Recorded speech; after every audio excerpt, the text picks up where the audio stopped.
What is going on, everyone? My name is Size and welcome back to another Lords of the Fallen video.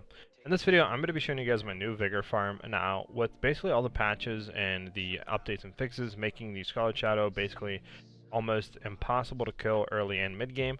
I decided to go ahead and try to look for farms that do not rely on going into the umbral, glitching the Scarlet Shadow, killing him, or anything like that. And I found a really good farm that we're getting really good Vigor per hour that doesn't rely on anything like that.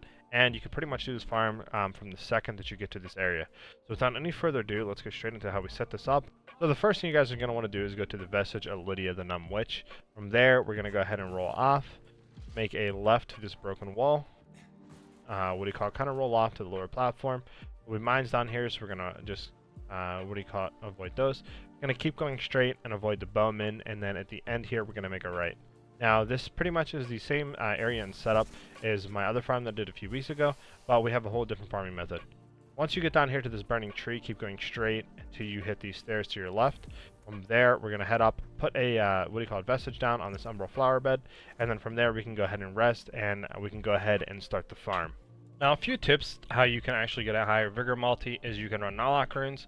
You can run that into an offhand Jeffrey's dagger, which has all socket rune types, or you can run another offhand weapon that can, go ahead and socket the Nalok runes in, which I think they're agility socket rune types. So you can do that. You can also run them on your main hand.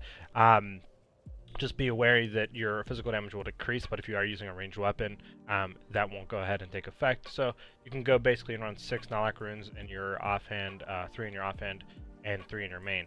From there, we are running double moth rings to increase our Vigor multi even more. Now, moth rings you can get upper Kawaroth hanging on a body, and then the Nalok runes you get from soul flaying mimics, which to actually get a greater chance of getting those Nalok runes, you can go ahead and run lucky paws and charmed paws. There's a double stack. You can run the pumpkin skin mask, and that'll give you more item discovery rate, and then you can run the Bountiful Ring, which will also give you more item discovery rate. And doing all that will give you the best chances of actually getting those Nalok runes to drop when you soul flay those mimics. Another thing you can do to really speed this farm up is you can use the Devil's Crossbow, but it is not required. You do not need it to do this farm. But if you don't have Devil's Crossbow or any good range weapon leveled up, you can go ahead and run basically a Mayhand weapon. But like I said, be advised if you are running Nalok runes in weapon type, you will get decreased physical damage. So running something like Pieta's sword, which I for the life of me I cannot find right here. But basically running Pieta's sword, you can go ahead and run that, and that'll do straight holy damage. So the decreased physical damage won't take effect. You do that. You can also run a throwable weapon, something like the corrupted banner javelin's really good. So stuff like that you can run, but yeah, Devil's Crossbow definitely speeds up the farm and allows us to get a lot more Vigor per hour because of it. Now, if you are running Devil's Crossbow, I highly advise running Explosive Bolts. This is the best bolt I found to go ahead and take care of the enemies. It does AoE damage, and it does really good damage against the, stone-faced enemy as well. Now let's get into actually how we go ahead and farm. Also, if you guys need any runes, items, vigor, or anything like that, you can go ahead and look at my sponsor's website right here. I'll have a link to it in the description. Now, with that being said, let's get into actually how we farm this. So basically, we're going to go ahead and rest. We're going to instantly go into the umbral plane after we get done resting. From there, I'm going to use my ranged weapon with the explosive bolts. I'm going to aim for the, stone-faced enemy, and basically, we're just going to keep hitting him. Now, the ruiner is going to kind of bunch up near him, so we're going to be able to kill the ruiner as well as kill the stone-faced enemy. From there, we're going to go ahead and collect his souls, or vigor, we're going to call it, and we're going to go ahead and immediately rest after we see that animation of them coming to us. It'll still collect them after we go ahead and rest. Now, doing this farm, this is the best farm that I found, with all the patches and, fixes and all that they did to the Scarlet Shadow. Now, doing this farm, I'm getting around about 500 to 600,000 vigor per hour, while with the higher vigor multi, you can easily push 700k. Now, you guys can keep in mind, too, running the Umbral Eye that will go ahead and give you the infinite ammo is definitely nice, too. They did kind of nerf it a little bit, so just keep in mind of that if you are running it, that you kind of have to hit your shots or else you'll get too much withered health, and if you go and accumulate too much withered health, you actually won't be able to shoot your bow to get that infinite ammo. But yeah, basically just spawning up, killing these guys, going and resting is the best farm that I have found post-patch and all that.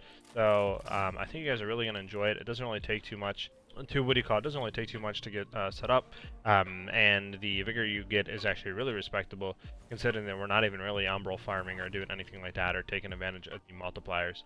We're just basically spawning, killing the enemies, and then going ahead and resting and repeating. Also, the reason why I'm naked just running the pumpkin mass is because I'm running the princess's thing, which gives us more damage the lower our, what do you call it, kind of like weight is. So I'm running that. What I found, you can run that or you can run the scornful effigy, which will give you a lot more damage. Running both of those really do help increase your damage and allow you to kill these enemies a lot quicker than just not running it. So definitely running one of those two, what do you call, pendants, is definitely going to help you out when doing this farm, and you're going to increase your vigor gain per hour because we're allowed to, we're able to kill them a lot quicker than not running one of those two pendants. But that's it for this video, guys. I do hope you guys do enjoy this farm. Like I said, this is the best one that I could find after all the, what do you call, patches and fixes, and giving the Scarlet Shadow a random one-shot, basically like AoE below you if he doesn't kind of get near you or you're away from him for too long, which I think is pretty stupid, but it's whatever. So definitely I'll be on the lookout for more farms, and if you guys have like any farms that you figured out that are better than this, or that you want me to check out and test, let me know in the comment section below, and I will get to that. Or if you guys have any like build ideas or video ideas in general on this game that you'd like to see me make, go ahead and, like I said, leave them in the comment section below as well.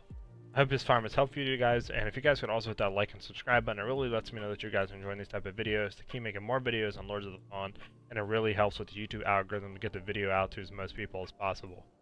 I hope you guys have a great rest of your day or night, depending when you're watching this video, and I'll see you guys in the next one. Peace out.